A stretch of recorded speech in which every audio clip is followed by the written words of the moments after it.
네, 안녕하세요. 김영우 원장의 인사이트입니다. 오늘은 우리나라 이제 5월에 생기는 우주항공청에 대한 얘기를 좀 해보려고 합니다. 오랫동안 이거에 대해서 좀 세부 사항에 대해서 갑론을박이 많이 됐었고요. 윤석열 대통령 대선 공약이기도 했습니다. 그런데 관련 법이 이제 어젠가 통과되면서 드디어 한국형 나사 우주항공청이 설립된다고 합니다. 가기부 소속으로 이제 기관장은 차관급으로 예상돼 있고요.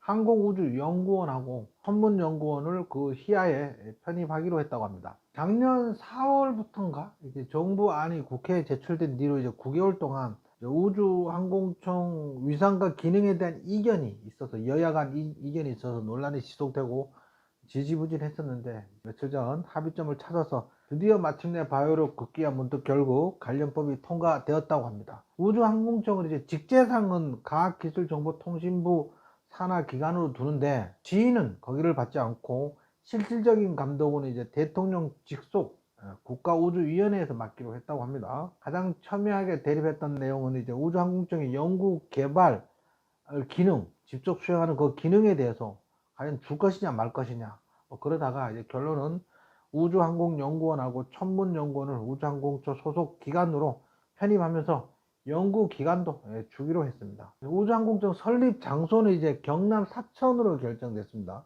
뭐 나로도 이제 전남 고흥에 있고 그러잖아요. 전남 고흥하고 사천하고 좀 멀지 않아요. 가까워요. 어쨌든 이제 설치법 공포 후 4개월이 지난 달부터 5월 말쯤에 그 우주항공청이 설립될 것으로 예상되고 있고요. 전문가들은 이제 우주항공청 설립으로 인해서 우리나라도 이제 글로벌 우주 경쟁의 출발선에 선 것으로 그렇게 굉장히 중요한 의미를 부여하고 있고요. 우주항공청이 이제 국가 우주 컨트롤 타워 역할을 제대로 할 것이라고 기대하고 있습니다. 우리도 뭐 다들 뭐 좀 기분이 업되고 있습니다. 그죠? 모건 스탠리에 따르면 글로벌 우주 산업의 규모는 2020년 이제 480조 원 수준에서 2030년에는 거의 더블 수준인 735조 원으로 성장될 것으로 전망하고 있습니다. 우리나라에서는 이제 국내 전담 기관이 없었는데 G20 개국 중에 그 우주 항공 관련된 전담 기관이 없는 나라는 그동안 우리나라가 유일했다고 합니다. 어쨌든 이번 일을 계기로 우리나라가 우주 강국으로 거듭나기를 기대합니다. 우리나라는 이제 2032년에 무인달 탐사선을 쏠 계획입니다. 2022년에 달 주위를 도는 탐사선 다누리를 발사했었는데요.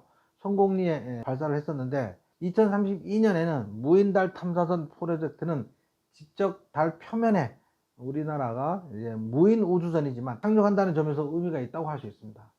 이 부분에 대해서 우리나라도 지속적으로 열심히 노력할 것으로 보여지는데 인도가 얼마 전인가 몇 달 전에 유인 달 착륙을 성공했잖아요. 인도가 그죠? 1월 8일에 발사한 미국 최초 민간 달 착륙선 페레그린을 발사한 우주 탐사 기업인 이제 에스트로 로보틱 테크놀로지는 이번 발사에 임무가 실패한 것으로 보여집니다. 민간이 이제 달 탐사를 나선 건 처음이었는데 어찌됐든 조금 아쉽게 됐습니다. 우리나라 우주항공청 설립에 따른 가장 큰 수혜주는 제가 생각할 때는 이제 하나 에어로스페이스가 될 확률이 매우 높거든요. 물론 한국 우주하고 치열한 경쟁을 하겠지만 하나 에어로스페이스가 그 기술을 상당 부분 이전받을 확률이 좀 높습니다. 하나는 이제 제가 예전에 이제 하나 그룹에 오랫동안 직장 생활을 했었는데 로비력으로는 짱입니다. 짱.